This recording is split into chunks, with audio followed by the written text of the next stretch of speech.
اسلامی لکی مروت کے ضلعی امیر و تحصیل نورنگ کے چیئرمین حاجی عزیز اللہ خان نے ماما خیل ویلفیئر آرگنائزیشن کے تعاون سے درجنوں مستحقین میں رمضان پیکج تقسیم کیا گیا، جن میں آٹا، گھی، چینی سمیت دیگر اشیاء شامل تھی۔ جماعت اسلامی لکی مروت کے ضلعی امیر و تحصیل نورنگ کے چیئرمین حاجی عزیز اللہ خان نے ماما خیل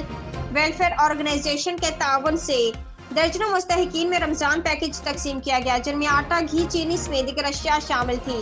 آج یہاں تحصیل سرائے نورنگ کے علاقے ماما خیل میں ایک پروگرام منعقد ہوا،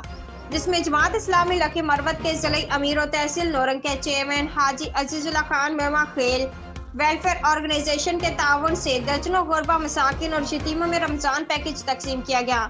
حاجی عزیز اللہ خان نے ماما خیل ویلفیئر آرگنائزیشن کا شکریہ ادا کرتے ہوئے کہا ہے کہ غربا مساکین اور یتیموں کو رمضان کی خوشیوں میں شامل کرنا ہم سب کی ذمہ داری ہے۔